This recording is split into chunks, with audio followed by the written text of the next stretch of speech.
देर रात तक पढ़ने के बाद मैं सुबह उठा और अपने टीचर के पास गया और उनको पूछा कि सर बेस्ट नोट्स कौन से होने चाहिए आपके हिसाब से। उन्होंने मुझे कहा your note should be like a map, यानी कि जो तुम्हारे नोट्स है वो मैप की तरह होने चाहिए। वो नोट सीधा अपनी डेस्टिनेशन पे जानी चाहिए, यानी कि उस एग्जामिनेशन पे जानी चाहिए जिसके लिए तुम प्रिपेयर कर रहे हो। जिस तरह तुम्हें मैप पे बहुत सारी कॉम्प्लेक्स लाइन देखना पसंद नहीं है, सिंपल एक ब्लू लाइन देखना पसंद है, उसी तरह के सिंप्लीफाइड और कंसाइज नोट कैसे बनाते हैं वो ही हम इस वीडियो में डिस्कस करेंगे। गाइस, वीडियो को स्टार्टिंग से लेकर एंड तक बिना मिस किए देखना, क्योंकि इस वीडियो में मैं आपको बताने वाला हूँ कि कैसे आप अपने कंसाइज और सिंप्लीफाइड नोट्स प्रिपेयर कर सकते हैं। वैसे तो तुम्हें हमारे इस चैनल पर बहुत सारे नोट्स की वीडियोस मिल जाएगी, चाहे आप फर्स्ट सेम के हो, थर्ड सेम के हो या फिर किसी भी सेम के हो बी फार्मेसी के। फिर तुम इस चैनल को सब्सक्राइब कर लेना। चलिए कहीं इस वीडियो को स्टार्ट करती हैं।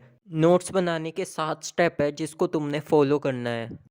Tip number 1, gather all your writing stuffs. जैसे कि युद्ध लड़ने से पहले हमें अपने सारे सामान को इकट्ठा करना होता है, उसी तरह अगर आप नोट्स बना रहे हो तो उसके लिए भी आपको सबसे पहले अपने सारे सामान को इकट्ठा कर लेना है। वो इसलिए कह रहा हूँ क्योंकि अगर आप पढ़ने बैठे हैं, नोट्स बनाने बैठे हैं और अगर कोई सामान आप भूल जाते हैं फिर आपका मूड ख़राब हो जाएगा और फिर आपको उठ के वो सामान लेना पड़ेगा। इसके लिए आपने सबसे पहले अपने सामान को इकट्ठा कर लेना है जो भी आपको नोट्स के लिए चाहिए। Tip number 2, decide the source of content. आपने मेक श्योर करना है कि आपने जो नोट्स बनानी है वो आपको कौन सी बुक से बनानी है, कौन सी रेफरेंस बुक आपको फॉलो करनी है, या फिर आपने कोई लेक्चर, वीडियो लेक्चर से इन नोट्स को प्रिपेयर करना है। आपको याद रखना है कि जो भी नोट्स आप बना रहे हो वो मोस्ट रिलेवेंट होनी चाहिए और एग्ज़ाम ओरिएंटेड होनी चाहिए। Tip number 3, process to note making. इसमें आपके 3 स्टेप्स आपने फॉलो करने हैं। Step number 1, overview. इसमें आपने क्या करना है कि जिस टॉपिक के आपने नोट्स बनानी है उसको आपने अच्छे से ओवरव्यू कर लेना है। Next step number 2, that is actively read the text. यानी कि इसमें आपने क्या करना है कि जिस भी टॉपिक के आपने नोट्स बनाने हैं उसके टेक्स्ट को अच्छे से 1 by 1, line by line read करना है। इससे आपको अच्छे से टॉपिक के बारे में नॉलेज हो जाएगी। Next, make the note. यानी कि अब आपने क्या करना है, उस टॉपिक के अच्छे से नोट्स बनाने हैं और वो भी पॉइंट वाइज। आपको अच्छे से लंबे टाइम तक आप उसको रिटेन कर पाएंगे, यानी कि आपको वो टॉपिक अच्छे से याद भी हो जाएगा नोट्स बनाने के साथ साथ। Tip number 4, focus on concept and keywords. इसमें आपने कंसेप्ट के ऊपर फोकस करना है, यानी कि नोट्स बनाते वक्त आपने फोकस करना है कि आपको कंसेप्ट अच्छे से क्लियर हो और आपको कीवर्ड्स पर भी फोकस करना है।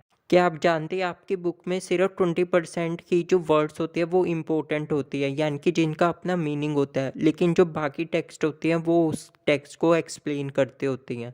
आपको कीवर्ड्स पे ज़्यादा फोकस करना है और उनको अपने नोट्स में इंक्लूड करना है। Friends, tip number 5 is concise your notes.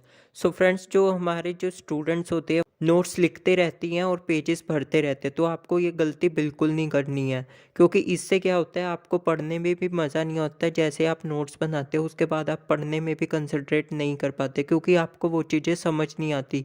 आपने क्या करना है कि नोट्स को कंसाइज रखना है जिससे आपको समझने में भी आसानी हो। Tip number 6, make your notes colourful. दोस्तों, अगर मैं आपको बोलूँ कि इमेजिन करो कि ये दुनिया ब्लैक एंड वाइट है, आपको कैसा लगेगा? बिल्कुल बोर लगेगा और बिल्कुल भी मज़ा नहीं आएगा। आपको जो नोट्स है उसको कलरफुल रखना है with the help of pen, highlighter. इससे क्या होगा, आपको पढ़ने में भी मज़ा आएगा और आपका पढ़ने में भी मन लगा रहेगा। And the last tip if memorisation. अब तक आपके नोट्स बन चुके हैं और अब आपने इन नोट्स को याद करना है। याद करने के लिए आप 2 मेथड यूज़ कर सकते हैं। First method is line by line method. आपने 2-3 दिन तक उन नोट्स को रीड करना है, यानी कि उनको लाइन बाय लाइन रीड करना है। इससे आपके जो दिमाग है उसमें वे नोट्स प्रिंट हो जाएंगे और आपको नोट्स याद हो जाएंगे। Next method is story telling, यानी कि आपने उसको स्टोरी की तरह याद रखना है जिससे आपको जो नोट्स है वो अच्छे से आपको याद भी हो जाएंगे। को फॉलो करके आप अपने नोट्स बना सकते हैं। वीडियो अच्छी लगे तो लाइक करना और चैनल को सब्सक्राइब जरूर करना।